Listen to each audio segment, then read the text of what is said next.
Student, आज हम discuss करेंगे some application of trigonometry exercise 9.1। देखिए लास्ट क्लासेस के अंदर हम आपको ऑलमोस्ट सारे क्वेश्चन करा चुके हैं और आज हम डिस्कस करेंगे क्वेश्चन नंबर 13, 14 और 15। तो चलिए स्टार्ट करते हैं विद क्वेश्चन नंबर 13। नंबर 13 कहता है as observe from the top of a 75 metre high light house from the sea level the angle of depression of two ships are 30 degree and 45 degree. देखिए यहां पर आपके पास एक लाइट हाउस गिवन है। Application of trigonometry के अंदर सबसे इंपॉर्टेंट होता है फिगर, तो आपको सबसे पहले फिगर ड्रॉ करना है। अब यहां पर कहा गया an observer as observe from the top of a 75 metre high light house from the sea level. देखिए सबसे पहले आप ऑब्वियसली एक लाइट हाउस बनाइए। अब लाइट हाउस कहां बनेगा? ग्राउंड पर बनेगा या फिर ऑब्वियसली सी पे होगा। तो उसके आप एक क्या कर लो, हॉरिजॉन्टल लाइन ड्रॉ करो। तो लो जी हमने कर ली एक हॉरिजॉन्टल लाइन ड्रॉ। ये हो गई हमारे पास हॉरिजॉन्टल लाइन ड्रॉ। अब लाइट हाउस जो है वो इसके ऊपर है। अब लाइट हाउस तो ऑब्वियसली वर्टिकल लाइन से रिप्रेजेंट किया जा सकता है, तो इसको कर दीजिए आप वर्टिकल लाइन से रिप्रेजेंट। अब कहता है the angle of depression of two ships are 30 degree and 45 degree if one ship is exactly behind the other on the same side. यहां पर ये कह रहा है कि भाई दो शिप हैं, मान लो एक शिप आपका ए पॉइंट पर है, दूसरा शिप आपका बी पॉइंट पर है। जब आप लाइट हाउस के टॉप से इसको देखते हो तो यहां पर एंगल ऑफ डिप्रेशन बनते हैं। साथ साथ ये भी बोला गया था कि जो शिप है वो दोनों एक ही साइड पे हैं, तो कंफ्यूजन नहीं होना चाहिए कि हो सकता है एक उधर हो एक इधर हो। तो ये कंफ्यूजन क्लियर है। तो यहां हमारे पास ये दो शिप है और एंगल ऑफ डिप्रेशन आप जानते ही हैं कि एंगल डिप्रेशन का मतलब है एंगल फ्रॉम द टॉप, यानी जब आप ऊपर से नीचे देखेंगे तो ही एंगल बनेगा। क्लियर? तो चलिए यहां से देख लेते हैं हम। अगर मैं इस टॉप से ए पॉइंट की तरफ देखूंगा तो देखो ये बनेगी मेरी एक लाइन, और एंगल ऑफ डिप्रेशन जो है वो हॉरिजॉन्टल लाइन के साथ बनना चाहिए। तो सबसे पहले आप यहां पर एक हल्की सी जो है हॉरिजॉन्टल लाइन ड्रॉ कर लो भाई। अब ये एंगल दिया गया 30 डिग्री, तो यहां से हम बनाते हैं, देखिए जरा, तो ये हमारे पास आ गया 30 डिग्री। क्लियर? अब इसी टॉप से आप बी पॉइंट को देखोगे, जब आप बी पॉइंट को देखोगे तो एक लाइन ये बनेगी। यहां पर हमारे पास एंगल ऑफ डिप्रेशन जो है ना, देखिए एंगल ऑफ डिप्रेशन वो ये बनेगा यहां से हॉरिजॉन्टल लाइन तक, और ये आपके पास है 45 डिग्री। अब चलिए थोड़ा सा फिगर के अंदर नेमिंग कर लेते हैं। तो ये ए हो गया, बी हो गया, इसको सी कह देते हैं जी, और इसको डी कह देते हैं। क्लियर है? ये हमारा लाइट हाउस है और इसकी हाइट आपको दी हुई है 75 मीटर। अब यहां पर ज्योमेट्री का एक कंसेप्ट आपको लगाना है, वो है अल्टरनेट एंगल। अल्टरनेट एंगल क्या होते हैं भाई? जब हमारे पास दो पैरेलल लाइन होती है और एक ट्रांसवर्सल लाइन उसको इंटरसेक्ट करके चली जाती है, तो ये जो एंगल बनते हैं ना, ये वाला और ये वाला, इनको हमने नाम दिया होता है अल्टरनेट। सिंपल लैंग्वेज में अगर आपको बोलूं तो अगर आपको जेड बनाना आता है, देखिए ये है जेड, या तो आप उल्टा बनाइए या फिर सीधा बनाइए, तो ये जो एंगल बनेंगे ना, ये एंगल कहलाते हैं अल्टरनेट एंगल्स। क्लियर है? तो यहां आप देखो, चलो इसका भी एक नाम रख लेते हैं हम एम।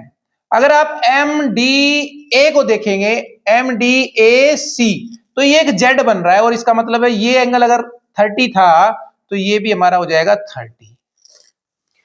इसी तरह से अगर आप ध्यान से देखेंगे तो एम डी बी सी, ये भी एक जेड बन रहा है, तो ये एंगल भी हमारा हो जाएगा 45। ये अल्टरनेट एंगल का कंसेप्ट है जो कि आपको अच्छे से आता है और आप अप्लाई करेंगे, राइट? तो चलिए अब आगे करते हैं, अब इसको सॉल्व। तो सॉल्यूशन में सबसे इंपॉर्टेंट पार्ट होता है हमारे पास, खासकर बात कर रहा हूं मैं आपसे एप्लीकेशन ऑफ ट्रिग्नोमेट्री के अंदर, आपको यहां पर दो राइट एंगल ट्रायंगल जो है सिलेक्ट करने हैं। बड़े ध्यान से देखिए, आपके पास एक राइट एंगल ट्रायंगल है, यहां से देखिए जरा, D A C. D A सी एक राइट एंगल ट्रायंगल है। दूसरा देखिए आप डी बी सी, ये भी एक राइट एंगल ट्रायंगल है। तो चलिए लेते हैं वन बाय वन। तो आप यहां लिखिए in triangle in triangle DAC, DAC, यहां पर सबसे पहले देखो आपके पास एंगल कितना है। अब आपको ऊपर नहीं देखना है, हम तो ये वाला ले रहे हैं, तो यहां पर देखिए ये है 30 डिग्री, तो एंगल हमारे पास है जी 30 डिग्री। अच्छा, अब यहां पर परपेंडिकुलर कितना देखो, ये हमारा DAC ट्रायंगल है, तो ये हमारा परपेंडिकुलर है। परपेंडिकुलर क्या है? CD है, और CD इक्वल टू 75। लो जी, परपेंडिकुलर CD इक्वल टू 75। अब बेस की बात करते हैं, तो बेस है AC, ध्यान दीजिएगा, बेस हमारा है AC। अब ए को भी सपोज कर लेते हैं, let's say this is X, इसको हम यहां से यहां तक ले लेते हैं X, और ये हमें मालूम नहीं है तो इसको भी ले लेते हैं Y, चलिए Y ले लेते हैं, राइट। तो यहां इस ट्रायंगल में DAC में आपका बेस हो गया AC, यानी X प्लस Y, तो यहां पे आप लिख दीजिए X प्लस Y। अब आइए जरा, जब भी हमारे पास राइट एंगल ट्रायंगल होता है तो हम बड़े आराम से यहां पर tan का फॉर्मूला लगा लेते हैं, यानी tan theta equal to P by B। तो as tan theta is equal to P by B, और हमारा P मतलब यहां पर है DC या CD जो भी है, और B मतलब हमारा है AC। अब यहां पर जो वैल्यूज आपको मालूम है वो कर दो पुट, तो देखिए tan की जगह तो रहेगा 10, और थीटा की वैल्यू हमारे पास है 30 डिग्री, और यहां पर DC अगर आप डायग्राम में देखेंगे तो आपको दिख जाएगा कि ये हमारे पास जो DC है वो कितना है, वो है 75, और AC हमारा है X प्लस Y। और भाई tan 30 की वैल्यू होती है 1/√3, ये आ जाएगा 1/√3 is equal to 75/X plus Y। और एज यूजुअल आपको क्या करना है, क्रॉस मल्टीप्लाई, जब आप क्रॉस मल्टीप्लाई करेंगे तो ये आएगा X plus Y is equal to 75√3, इसको डाल दीजिए एक नंबर इक्वेशन। अब राइट एंगल ट्रायंगल ले लो, ये वाला छोटे वाला, यानी ट्रायंगल आपने लेना है DBC। अब आप यहां लिखिए इन ट्रायंगल DBC, यहां पर आपका एंगल कितना है भाई, यहां पर आपके पास एंगल है 45 डिग्री, और भाई यहां पर आपका परपेंडिकुलर कितना है, सेम है CD है, और CD इज इक्वल टू 75, और बेस कितना है आपके पास, बेस है A, देखो जरा ये है बेस, BC ट्रायंगल है सिर्फ, यहां पर आपका बेस है BC, और BC को हमने सपोज किया हुआ है Y, क्लियर। अब यहां पर भी आप क्या करें, tan का फॉर्मूला लगा दें, तो as tan theta is equal to P by B, और P मतलब परपेंडिकुलर हमारा है यहां पर CD, और बेस हमारा है BC। अब वैल्यूज पुट कर दो आप, तो tan की जगह लिखेंगे 10, थीटा की जगह लिखेंगे 45, और भाई P की मतलब 75, और B का मतलब Y, और tan 45 की वैल्यू आपको आती है, वो होती है 1, तो ये आ जाएगा 1 इज इक्वल टू 75/Y। और भाई देखिए जरा सोल्व कर लेंगे यहां से, तो आपको मिल जाएगा Y इज इक्वल टू 75।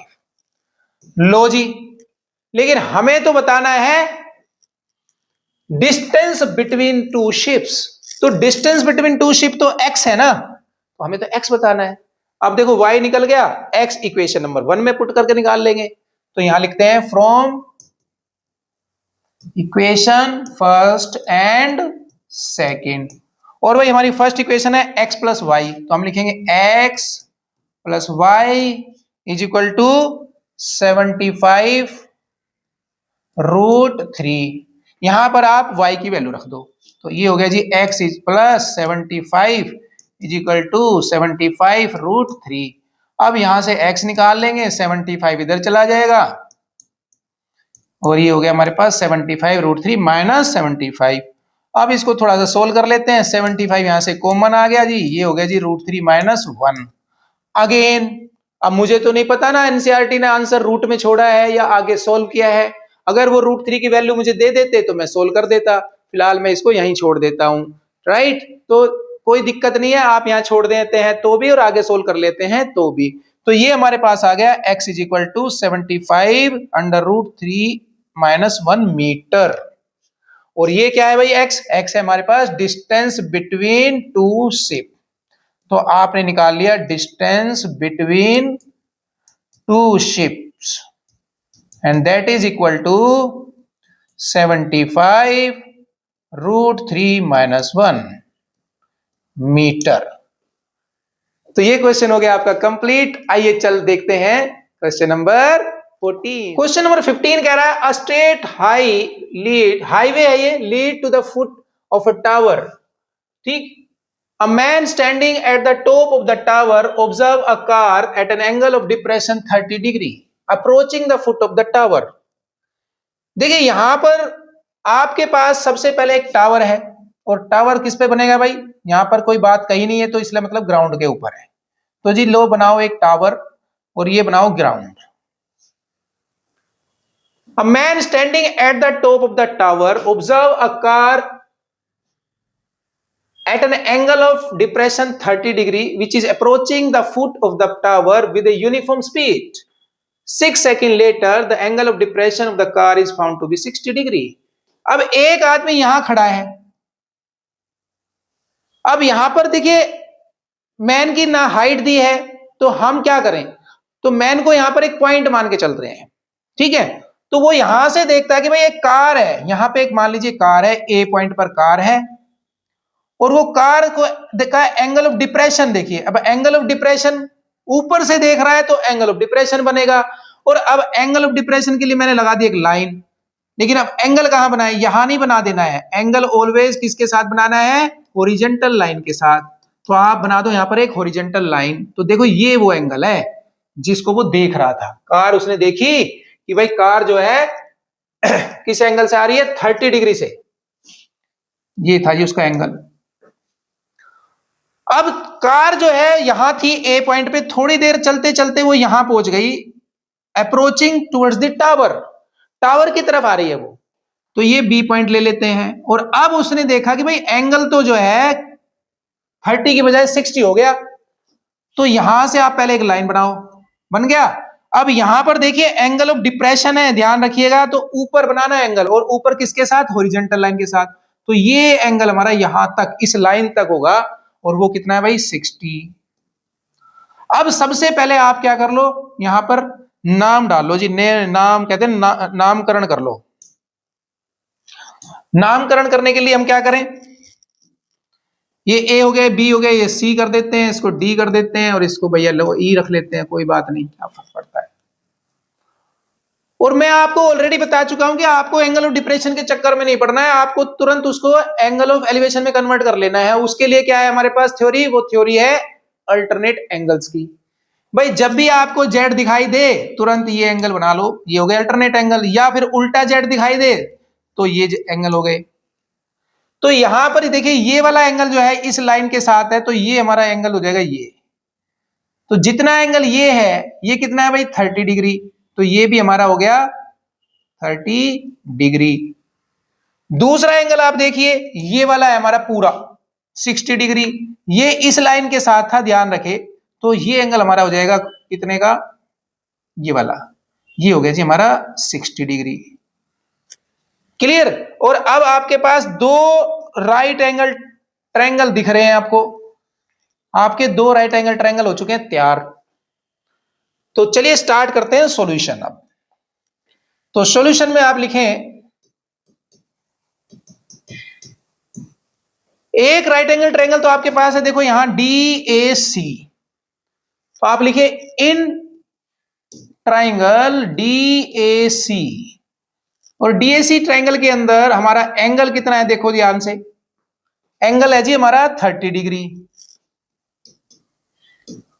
और जी परपेंडिकुलर कितना है, मुझे पहले से पता है कि P चाहिए, मुझे पहले से पता है B चाहिए, क्योंकि मैं आपको पहले ही बता चुका हूं जब भी राइट एंगल ट्रायंगल आएगा और इस तरह के क्वेश्चंस होंगे, आपको सिर्फ और सिर्फ tan थीटा का फॉर्मूला लगाना है, और tan थीटा में P और B होता है, इसलिए मैं P और B ही लिखता हूं। तो यहां पर हमारे पास P है, ये है जी देखो CD। तो क्वेश्चन के अंदर आपको CD यानी हाइट ऑफ द टावर नहीं दी हुई, तो ले लो जी H। तो हम ले लेते हैं जी हमारे अकॉर्डिंग कितनी है, देखो एंगल तो ये हो गया हमारा, परपेंडिकुलर हमारा है DC, लिख लो जी, और इसकी वैल्यू हमने सपोज करी है H। अब दूसरी तरफ चलते हैं, बेस। अब इस क्वेश्चन के अंदर बेस कितना है भाई, देखो ये वाली ट्रायंगल ले रहे हैं तो बेस पूरा आएगा ऐसे, और हमें तो पता नहीं है ये वाला कितना है भाई, ये हमने सपोज किया ही नहीं है, तो ये x मीटर ले लेते हैं। और यहां a से b तक का डिस्टेंस क्वेश्चन में गिवन है क्या, वहां पे बोला गया कि 6 सेकंड लेटर, यानी 6 सेकंड उसको यहां से यहां तक लगे हैं। अब 6 सेकंड को हम टाइम बोलते हैं भाई, डिस्टेंस तो बोलते नहीं है।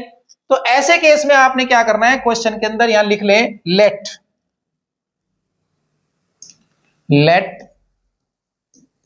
टाइम, लेट डिस्टेंस कवर्ड,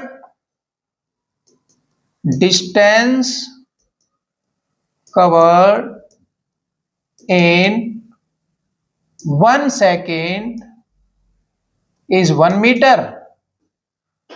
और भाई सिमिलरली आप यहां लिखेंगे distance covered in 6 second is 6 metre. तो हमने डिस्टेंस में कन्वर्ट कर लिया, तो ये हमारे पास हो गया जी 6 मीटर। इसको आप लिखिए 6 मीटर, ये हो गया जी हमारा 6 मीटर। क्लियर है? तो हमारा बेस है यहां इस ट्रायंगल में AC, और AC अब देखिए कितना बन गया भाई, 6 प्लस एक्स हो गया, 6 प्लस एक्स मीटर में है ये।